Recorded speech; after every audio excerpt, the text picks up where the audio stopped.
নদী একুল ভাঙে ওকুল গড়ে। নদী কি আর বুঝতে পারে? যার ভিটে যায় সেই বোঝে হায় তার যন্ত্রণা কতটা সীমানা ছাড়া। প্রতিটি মানুষ কারো না কারো কাছে স্মরণীয়, হয়তো ভালোবাসায় নয়তো ঘৃণায়। এখন আপনি কিভাবে মানুষের মনে বেঁচে থাকতে চান সেটা সম্পূর্ণ আপনাকেই ঠিক করতে হবে। একজন মানুষ ঠিক একটা মুদ্রার মতো। একটা মুদ্রার যেমন এপিঠ ওপিঠ আছে, মানুষেরও আছে। একজন মানুষ এক জীবনে কখনোই সবার কাছে ভালো হতে পারে না। নিজের মূল্যায়ন না হলে কষ্ট পাবেন না।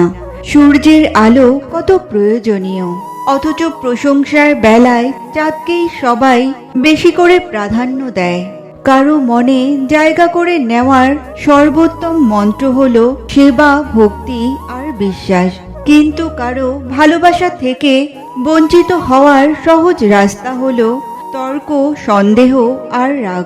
ঘুম কি অসাধারণ জিনিস, যদি আসে সবকিছু ভুলিয়ে দেয়, আর যদি না আসে তো কত কিছু মনে করিয়ে দেয়।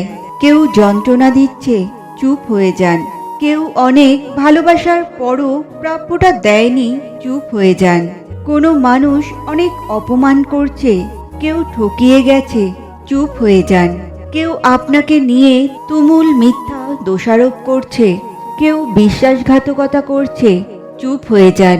এমন নীরব হয়ে যান সে মানুষগুলো যেন আর কখনোই আপনার শব্দ কিংবা ছায়া না দেখে। তাদের কাছে মৃত হয়ে যান। প্রতিজ্ঞা করুন আর কখনোই ঘুরে তাকাবেন না। শুধু এই প্রতিজ্ঞাটা করতে পারলে আপনি আর কষ্ট পাবেন না। এই যে নীরবতা আপনাকে হয়তো দম বন্ধ করা আর্তনাদ দেবে, কিন্তু অপর পক্ষকে দেবে আফসোস। আসলে আমরা হারাবার ভয়ে শব্দ দিয়ে প্রতিবাদ করি, কিন্তু আপনি জানেন কি, যে মানুষগুলো আপনাকে মানুষ বলে মূল্যায়ন করেনি, আপনাকে দম বন্ধ করা কান্নার অনুভূতি দিয়েছে, তারা আপনার কেউ না।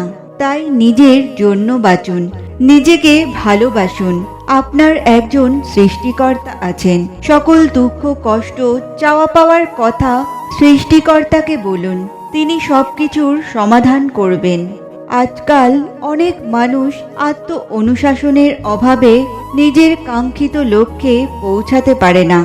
আত্ম অনুশাসন সফল হওয়ার জন্য গুরুত্বপূর্ণ একটি কাজ, কিন্তু অনেক সময় আমরা এর প্রতি কোনো মনোযোগ দিই না। অলসতা এবং পর্যাপ্ত বিশ্বাসের অভাবের কারণে আমরা অনুশাসনের মধ্যে থাকতে পারি না। যখন আপনি কোনো একটি লক্ষ্য নির্ধারণ করবেন, তখন আপনাকে একটি সঠিক অনুশাসনের মধ্যে নিজেকে বাঁধতেই হবে। এই অনুশাসনের মাধ্যমে আপনি নিজেকে অনুপ্রেরণা দিতে পারবেন আপনার লক্ষ্যের দিকে এগিয়ে যাওয়ার জন্য। কিন্তু যদি আপনার মধ্যে অনুশাসনের অভাব থাকে, তাহলে এটা আপনাকে ধীরে ধীরে অসফলতার দিকে নিয়ে যাবে।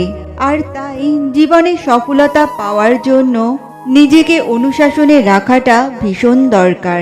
গাছের ডাল থেকে ঝরে পড়া একটা পাতা আমাদের শেখায়, জীবনে বোঝা হয়ে গেলে সে নিজেই একসময় ঝরে পড়বে।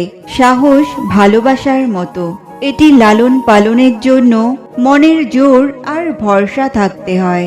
এই পৃথিবী তোমাকে যা দেবে তার পুরোটাই তোমাকে এখানে রেখেই ফিরে যেতে হবে।